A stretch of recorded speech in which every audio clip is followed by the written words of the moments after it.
بھی نہیں آتی تھی. انہوں نے الیکشن کمیشن پاکستان سے جھوٹ بولا, اپنے حلقے کے لوگوں سے جھوٹ بولا, انہوں نے کورٹ میں کھڑے ہوئے کورٹ سے جھوٹ بولا.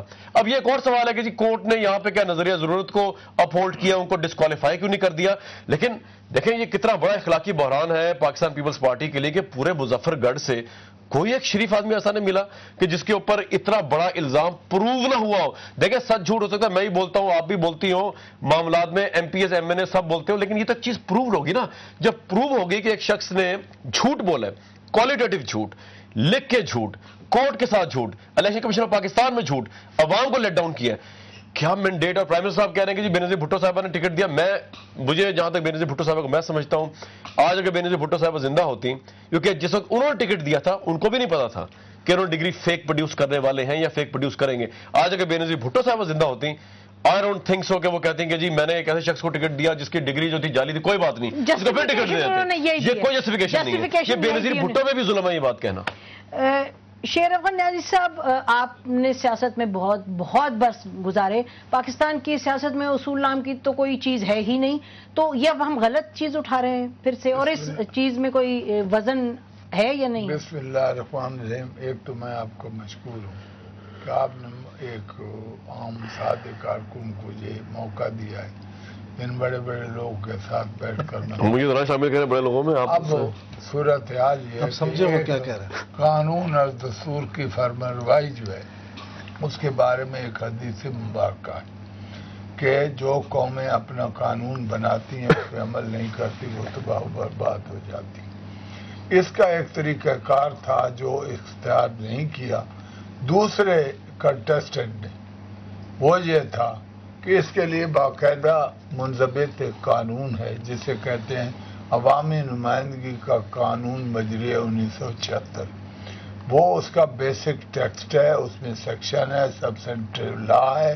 اس کے نیچے ایک اور ہے عوامی نمائندگی کے قواعد و ضوابط 1977. اس میں رولز منضبط ہیں. دو مرحلوں میں الیکشن ہوتا ہے, ایک کو کہتے ہیں پری الیکشن فیز, ایک کہتے ہیں پوسٹ الیکشن فیز. اب پری الیکشن کی چند ریکوائرمنٹ ہے کہ آپ نمائندے بننے جا رہے ہیں اور اس میں آپ نے نامینیشن پیپر دینے ہیں, اور جب یہ 76 کے لوگ اس میں یہ پری الیکشن فیز میں انہوں نے وائلیٹ کیا. نو میں ابھی بتاتا ہوں, انہوں نے وائلیٹ نہیں کیا. وائلیٹ جنہوں نے کیا وہ بھی بتاتا ہوں کہ اس نے اپنے نامینیشن پیپر سبمٹ کر دی, اس کی پارٹی نے اس کو ٹکٹ دیا, ٹکٹ کے بعد کی بات ہے. وہ تو سمبل وائلیٹ کیا کیا انہوں نے, میں بتاتا ہوں. وائلیٹ اس طرح سے اگر انہوں نے کیا تھا ان کے خیال میں تھا جیسے acting chief election commissioner mister justice Javed Iqbal نے اس کو انسٹرکشن بھیجی تھی کہ جو بھی فیک ڈگری کے ساتھ ڈسکوالیفائی ہو چکا ہے وہ ایسا سمجھا جائے کہ وہ ہمیشہ کے لیے ڈسکوالیفائڈ ہے.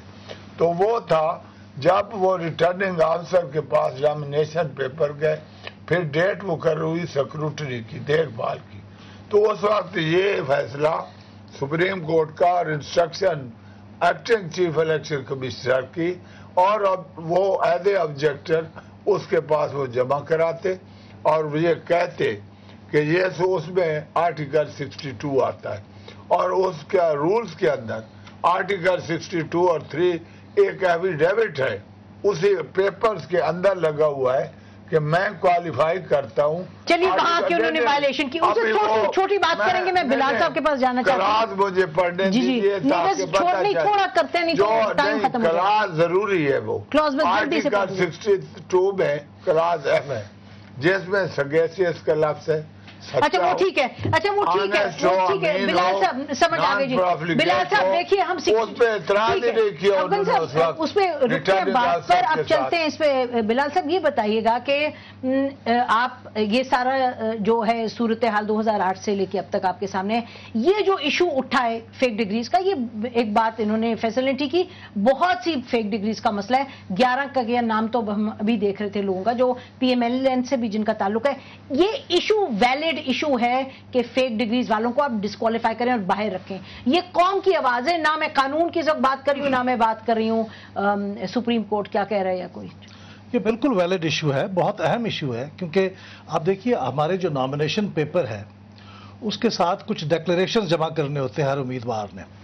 دیکھیے پہلے تو یہ ریکوائرمنٹ تھی کہ آپ کی ڈگری ہونی چاہیے، اب وہ ریکوائرمنٹ نہیں رہی، لیکن declaration of your educational qualification اب بھی ریکوائرمنٹ ہے کہ جو بھی کوالیفیکیشن ہے وہ لکھ دیں.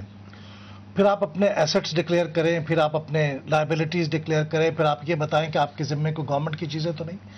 تو اس میں انہوں نے ایک تو یہ تھا کہ وہ کوالیفیکیشن کو میٹ نہیں کرتے تھے اس وقت کی، اور دوسری چیز یہ تھی کہ انہوں نے یہ غلط بیانی سے کام لیا. اس بنیاد پہ کسی بھی شخص کو جو قیادت کے لیے امیدوار ہے، اگر اس نے ایک بنیادی طور پہ غلط بیانی کی ہے تو اس کا مطلب ہے کہ اس کا تو بنیادی ڈسکوالیفیکیشن کا پروو ہو جاتا ہے. لیکن میں یہ سمجھتا ہوں کہ میں فیصل صاحب کی اس بات سے متفق ہوں کہ عدالت کو یہ کہ میرا خیال اس کے دائرۂ کار میں نہیں آتا کہ کسی شخص کو خود ایگزامن کرنا شروع کر دے. لیکن اس کے ساتھ ساتھ عدالت نے میرے خیال میں ایک تھوڑی سی کمی یہ رہ گئی کہ ان کو یہ موقع نہیں دینا چاہیے تھا کہ تم خود ریزائن کر دو یا ہم تمہیں ڈسکوالیفائی کریں گے، کیس آگے چلائیں گے. ان کو چاہیے تھا کہ انہیں ڈسکوالیفائی کرتے. یہ آپ ابھی جو جس کی بھی کیس کی بات جی جی سپریم کورٹ میں جب اس کا جمشید دستی کا صاحب کا جو ہوا ہے، دیکھیں نا انہوں نے ان کو چھوڑ دیا. انہوں نے کہا کہ کیا آپشن دی ان کو، آپ کیا کریں گے؟ انہوں نے آپشن دے دی، ڈسکوالیفائی کرنا چاہیے تھا فوراً. اب وہ ڈسکوالیفائی تو نہیں ہوئے نا. اگر عدالت ان کو پروسیڈ کرتی اور ان کو ڈسکوالیفائی کرتی تو آج وہ امیدوار بننے کے اہل نہ ہوتے. تو اس لحاظ سے میں سمجھتا ہوں کہ عدالت نے بھی اپنی کارروائی کو پوری طرح سے سر انجام. آپ کہہ رہے ہیں کہ عدالت کو ان کو ڈسکوالیفائی کرنا بالکل کرنا چاہیے تھا. انہوں نے اس کو اجازت دی، ان کو آپشن دی کہ تم ریزائن کر دو. تو ریزائن کرنے کے بعد تو وہ پھر دوبارہ الیکشن لڑنے کے اہل ہو گئے. تو اس لیے میں یہ سمجھتا ہوں کہ یہ بہت اہم مسئلہ ہے، اور سول سوسائٹی کو، میڈیا کو، ہم سب کو جن کے ہاتھ میں کوئی پاور نہیں ہے لیکن پھر بھی ہمارے پاس ایک آواز ہے، ہمیں اٹھانی چاہیے. اس لیے کہ ہماری جو ڈیموکریسی ہے وہ ڈسکریڈٹ ہو جائے گی. بالکل. اگر یہ کام اس طرح سے ہوتا رہا تو یہ پاکستان پیپلز پارٹی کے لیے، جو پاکستان کی سب سے بڑی پارٹی ہے، چاروں صوبوں میں موجود ہے، اس لیے ڈیموکریسی کے لیے بڑا ایسٹ ہے، وہ ڈسکریڈٹ ہو جائے گی. ڈیموکریسی ایسٹ ہو جائے گی، ڈسکریڈٹ ہو جائے گی، اور پھر اس کے نتیجے میں پورا سسٹم جو ہے وہ تلپٹ ہو سکتا ہے. اس لیے میرے خیال میں ہمیں سسٹم کو تلپٹ ہونے کی بات نہیں کرتے، لیکن جو اب ہو جائے گا نا جی، ایسا ہی ہوتا ہے. ماضی میں ایسے ہی ہوتا رہا ہے کہ اس کی بنیادیں ایسی رکھی گئی ہیں. تو اس لیے ہمیں ابھی سے چیک کرنا چاہیے کہ ایسے نہ ہو، تاکہ لوگوں کا اعتماد ڈیموکریسی پہ قائم رہے. ناظرین اس پر گفتگو جاری رکھتے ہیں لیکن ایک بریک کے بعد.